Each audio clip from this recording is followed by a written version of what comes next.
Muchísimas gracias, amigos televidentes, por mantener la sintonía con Matinal. Y ahora les presentamos la entrevista con el director de presupuesto, director nacional de presupuesto, José Rijo Presbot, con quien vamos a hablar inmediatamente después de recibirlo y preguntarle, ¿tenemos los recursos suficientes para enfrentar desde ahora hasta diciembre esta pandemia, este problema de fase 1, fase 2? ¿Está el gobierno preparado?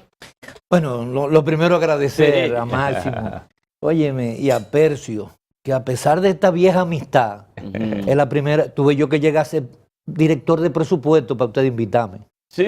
Doy mi queja. Sí. En público. Sí. Yo no me había sentado aquí. No. No. Pero bueno, pues. Pero lo que pasa lo digo con honestidad. No, pero Pues yo dígale que a mi llegada ustedes yo debo ahí recibieron confesar- la invitación. Ay, sí, claro que sí. yo debo confesar que la última vez que lo vi, creo que lo vi en Miami, que usted estaba viviendo en Miami. Así es, así es. No. Desde el 2012 nos retiramos para allá. Ya. Sí, ¿está preparado? Pues mira, tú sabes que al nosotros llegar el 16 de agosto, lo primero que tuvimos que hacer es revisar las cuentas públicas y encontramos que no teníamos los recursos suficientes para terminar el año, porque en la reforma al presupuesto que se hizo en junio no se habían contemplado los recursos para mantener los programas sociales para ti, quédate en casa y fase 1 y 2. Y eso nos representaba 89,000 millones de pesos. Entonces había la necesidad urgente de hacer una modificación al presupuesto para poder incluir estas partidas y poderla ejecutar hasta diciembre. Esos programas sociales se han mantenido. Igualmente tuvimos que hacer un ajuste grande, incrementando alrededor de 19,000 millones de pesos todo lo que tenía que ver con el servicio de salud. Ampliación del COVID, de los programas, ampliación de los incentivos a los médicos, enfermeras, a los policías que estaban, asegurarnos la compra de la vacuna, asegurar con más de 6,000 millones de pesos que se colocaron para la compra de las pruebas PCR. Es decir, armar todo un paquete y para ello, teniendo en cuenta que los ingresos estimados en junio por el gobierno pasado eran unos 63,000 millones de pesos menos a lo que se iba a encontrar. Entonces todo esto nos obligó a que con 63,000 millones de pesos menos, un incremento de 122,000 millones de pesos para los programas y para salud, pues tuvimos que aumentar el déficit en esos 185,000 millones de pesos. Y de ahí solicitar al Congreso entonces la aprobación de una modificación al presupuesto que nos obligaba a buscar prestado un financiamiento de alrededor de casi 4,600 millones de dólares, que es lo que hasta ahora se ha podido colocar, porque ya con 3,800 millones de dólares, una vez aprobada la ley a unanimidad por todos los partidos políticos, entendiendo la realidad económica de la pandemia, ahí en ese presupuesto reformulado se aprobó la modificación, Esos son como búsqueda de... Esos son como 300,000 millones cerca, de pesos. Exactamente. Más o menos. Más o menos. Entonces, eso está en disponibilidad para enfrentar. Para terminar el presupuesto, sí. Claro. Hemos tenido que hacer unos ajustes enormes, o sea, ¿no? Disminución de gastos superfluos, de dispendio y compensaciones internas, es decir, modificaciones internas. Mire una cosa, yo quiero, siguiendo la pregunta de Caminero, sobre los planes sociales que hasta ahora se terminan el 31 de diciembre. El gobierno cuando dijo eso, dijo que estaría contemplando como nuevas fórmulas de ayudar. Y quería saber, primero, si el gobierno ha contemplado esa fórmula, por lo menos en algunos casos, de cómo paliar a partir de enero esta situación. Y segundo, ¿cuál es el criterio que el gobierno ha tenido en la armadura del presupuesto en una coyuntura de crisis en la que casi siempre uno lo que hace es que se amarra el cinturón y incrementar un presupuesto que, como decían algunos legisladores, no habían visto tanto cero nunca, de 1,037,000 millones. Eso es para el próximo año, para el 2000, sí, estamos hablando del 2021. Para el 21. Porque el 2000, el 2000. Sí, ya este era un presupuesto que estaba definido. No, y no solamente estaba definido, marcado por la pandemia. Por la pandemia, claro. Y marcado por lo que ya nosotros veníamos denunciando por demasiados años. El sistema, la necesidad de un pacto fiscal es imprescindible en la República Dominicana. Es decir, mantener la estructura de gasto y la estructura del sistema tributario de la República Dominicana no era posible. Sin embargo, el gobierno pasado, la Estrategia Nacional de Desarrollo ordenaba que a partir del 1 de enero del 2015 teníamos que tener los 3 pactos, el educativo, el eléctrico y el fiscal.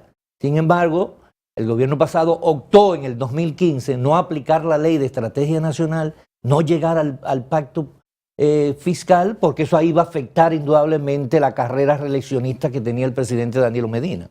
Entonces esa irresponsabilidad, esa falta de cumplimiento de la ley nos lleva a llegar a una estructura tributaria que nos imposibilita tener ingresos.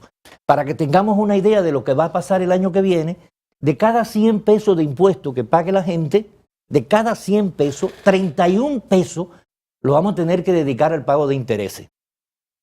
Y eso es terrible, cuando el 31% de tus ingresos por impuestos tienes que dedicarlo solo al pago de intereses. Si a eso nosotros le agregamos que el compromiso de la deuda y de aplicaciones para el año que viene son unos 145.000 millones de pesos, estamos hablando de cifras considerables para enfrentar lo que viene.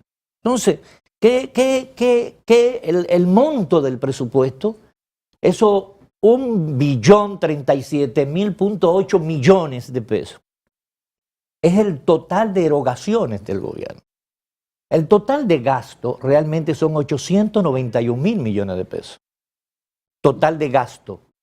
Y es bueno que la gente entienda que el presupuesto se divide en 2 partes. Lo que llamamos por encima de la línea, que es ingreso menos gasto, que debe dar un superávit, pero la estructura del 2008 con la reelección de Leonel Fernández se instauró en el país un sistema altamente deficitario y el presupuesto ha sido deficitario desde el 2008 para acá.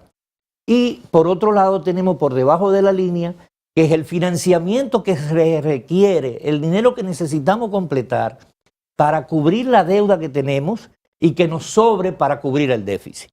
Eso es lo que da el equilibrio del presupuesto. Entonces, esos 891.000 millones de pesos que tenemos presupuestados de gasto, apenas es un crecimiento con relación al inicial, antes de pandemia, en el 2020, de apenas 30.000 millones de pesos adicionales.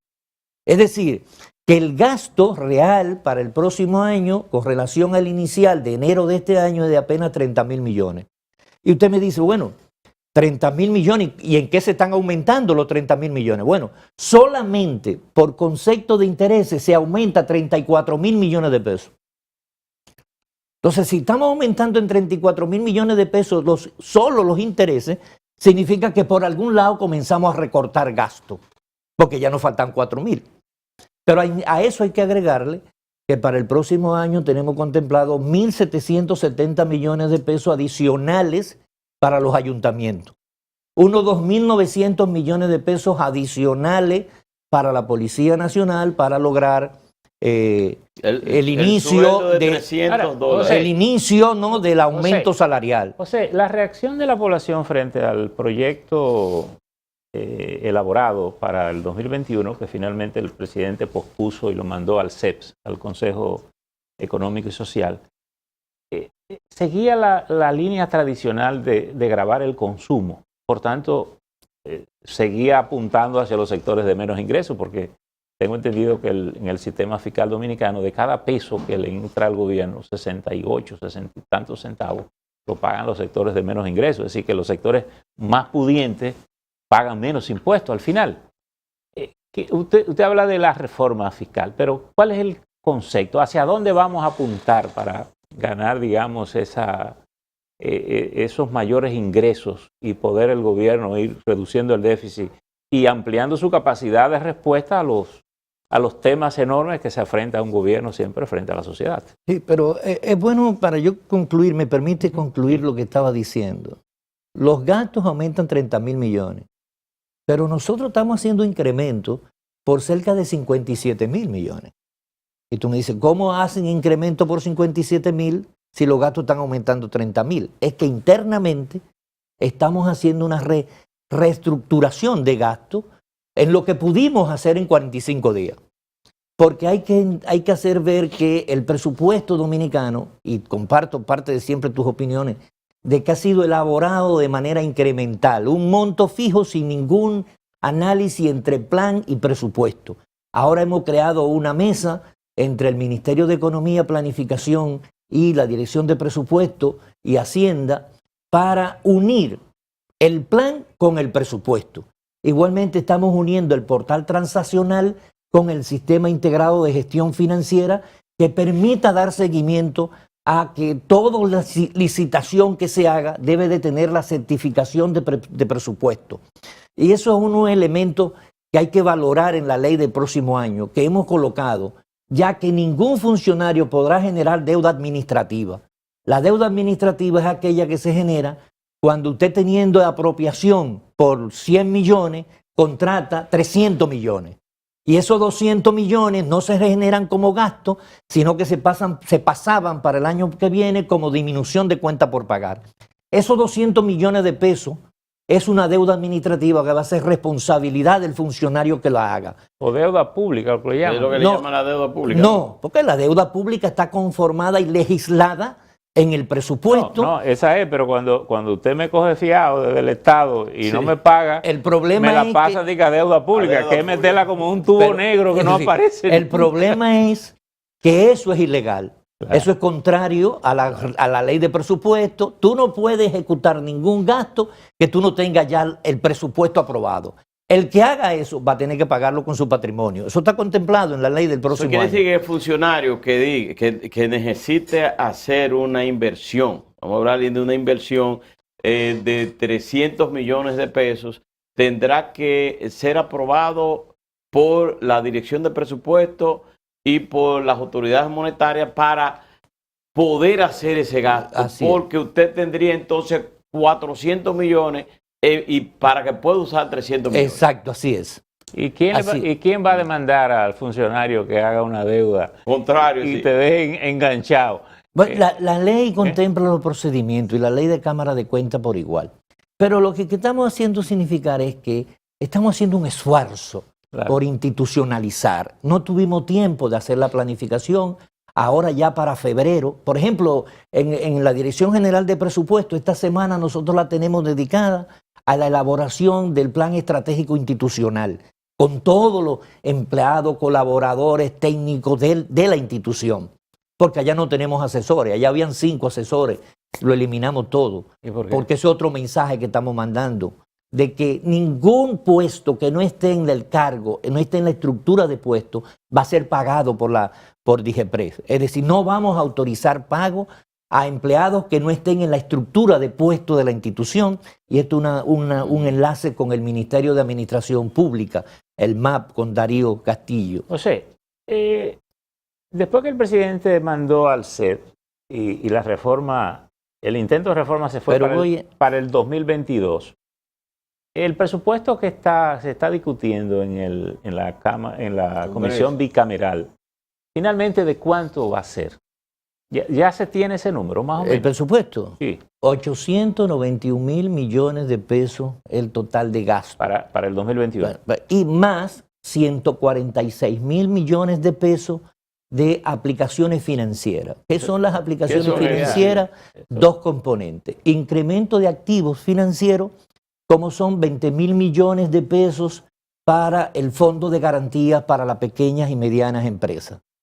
Y unos 2.000 millones de pesos para la promoción y financiamiento a través del Banco Agrícola y de FEDA, que hay 2.000 millones de pesos, y unos 1.000 millones de pesos más adicionales para pequeñas compras de acciones que se hace a través. Más el resto son pagos de deuda, pago de capital que se vence. En el caso del presupuesto, se anunció la colocación en el mercado internacional de unos bonos que se anunció precisamente el ministro de Hacienda de que fue récord. Eso nunca se había hecho.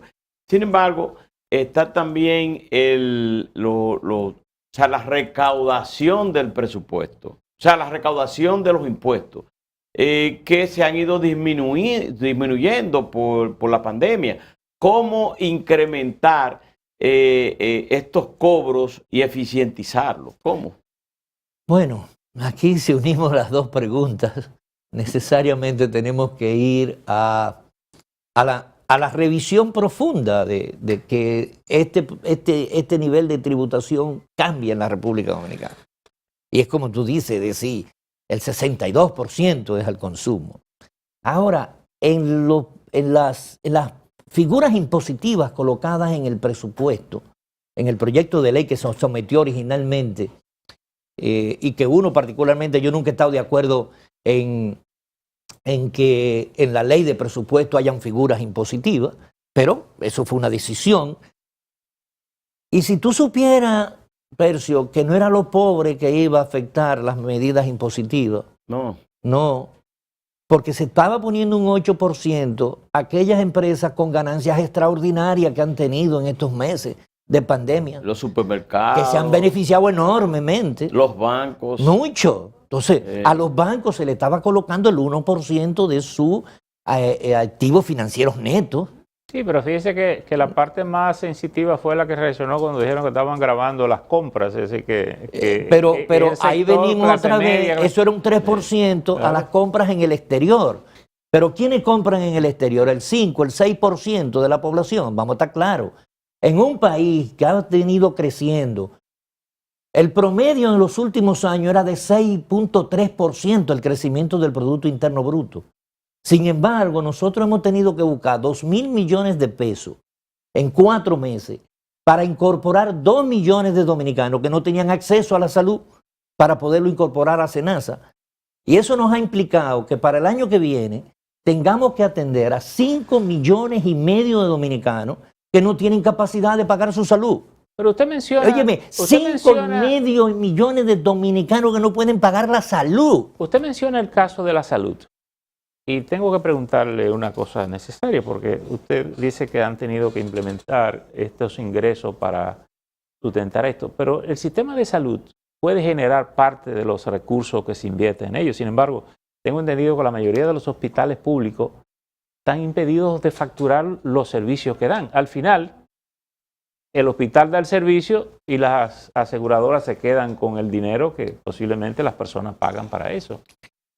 Es decir, como usted dice que están coordinando y integrando, ¿cómo es posible que tengamos el esfuerzo del gobierno de invertir para asegurar y que los hospitales públicos, por una incapacidad de facturar, estén prestando servicios y que la gente que tiene un seguro en su cartera no pague porque el hospital no le puede cobrar? Precisamente desde el primer día la prioridad para el gobierno del presidente Luis Abinader ha sido la salud y eficientizar el servicio en los hospitales públicos, en todo el Sistema Nacional de Salud, dirigido ahora por el doctor Mario Lama, el cual ha venido haciendo un trabajo enorme.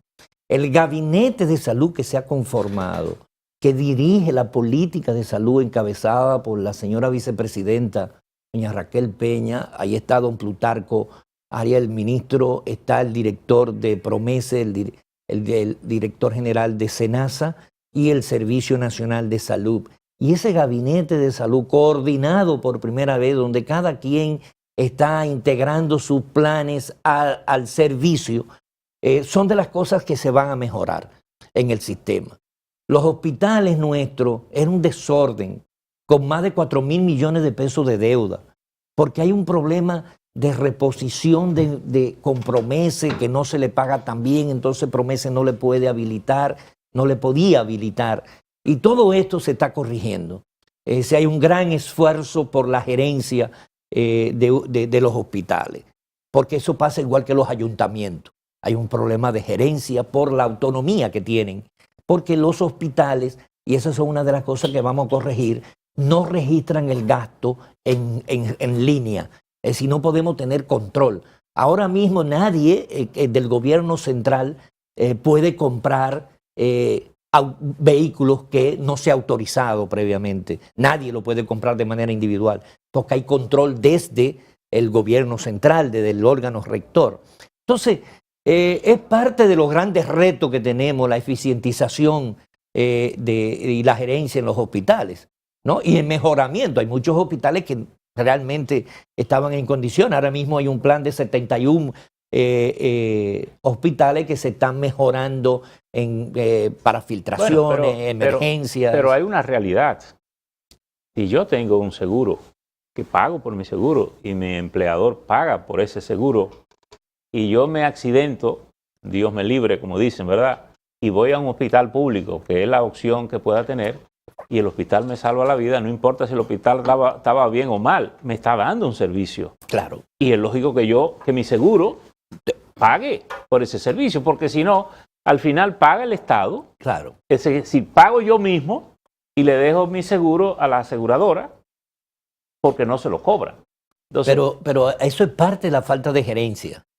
claro. Y eso hay que corregirlo. Todo gasto, todo pago que tú hagas a través de tu ARS, Claro. tiene necesariamente que llegar al hospital y registrarse Claro. en el fondo único de cuenta de... Pero es que eso es lo que no se hace. Entonces muchas veces se cobra el dinero y se gasta a discreción por la falta de... porque las subvenciones son muy pequeñas.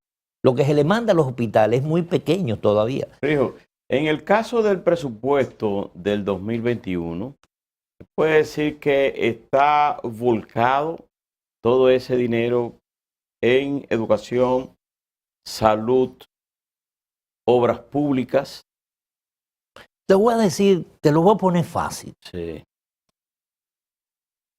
Términos reales de ingreso por DGI y DGA, nosotros tenemos 623 mil millones de pesos. 623 mil millones. Esa es la estimación de ingresos duro, base, ¿no? Por impuestos, recaudaciones de las dos principales recaudadoras. Y por el lado del gasto, nosotros tenemos 194.5 millones para cumplir con el 4% de educación. Es decir, tenemos 194 mil millones. Para salud, 107 mil millones de pesos. Para poder garantizar la universalización de SENASA a 5 millones y medio de pesos. Sí. Tenemos 185 mil millones de pesos de pago en intereses y 145 mil millones de aplicaciones financieras. Ya ahí se nos fueron todos. Ya se fue el presupuesto. Todo. Entonces está volcado entonces Necesitamos 400 mil millones más, 200 mil millones más. Existe la posibilidad. Entonces, ¿qué pasa? Para poder completar eso, Sí. tenemos que, si buscamos todo ese dinero prestado, nos va a dar una deuda, un déficit casi por el 5%. Y el 5% de si presentamos un déficit de 5%, no somos realistas ante las calificadoras de riesgo. Mirándolo hacia lo que usted dice, que el país necesita esa reforma estructural, uno tendría que pensar, casi comenzar de cero, es decir, hacer un presupuesto tal vez sin los vicios que subyacen en las instituciones, para decir, bueno, dime lo que tú necesitas gastar y vamos a evaluar para saber si se siguen asignando estos fondos. Entonces, mirando esa reforma que tenemos en el CE y que nos espera allí, que va a venir, Claro. por eso es que quiero saber, es decir, ¿cuál es el criterio que el gobierno va a usar? Primero, para captar el dinero y cómo entonces lo va a gastar. Lo primero es que estamos dando demostración de un uso más racional, más eficiente de los recursos de cada centavo que se recauda y más transparente. Semanalmente usted puede ver en el portal de la Dirección General de Presupuesto cómo va la ejecución del presupuesto. Antes usted no lo tenía. El nivel de información que tiene los 3 tomos del proyecto de ley de presupuesto que está en discusión es amplísima. Entonces, lo de racionalización del gasto, que es el primer punto que ordena la Estrategia Nacional la Estrategia Nacional de Desarrollo establece como primer punto del pacto fiscal racionalización del gasto. Es decir, eficientización y calidad del gasto. Eso ya nosotros lo estamos haciendo. Le estamos diciendo a la población, el dinero se va a invertir bien para la necesidad que realmente demanda la población. Ha dicho el gobierno que iban a publicar de nuevo el detalle del presupuesto como se hacía antes. Toda la publicación. ¿Eso se va a hacer? Oye, sí, claro. Y en la página tú puedes tener una cantidad de informaciones. Lo que vamos a hacer es transparentar aún más el pago de ubicaciones a contratistas y suplidores del Estado. Es decir, vamos a llevar, se pagó en este mes al que construyó una escuela 10 millones de pesos. Bueno, esos 10 millones de pesos los recibió.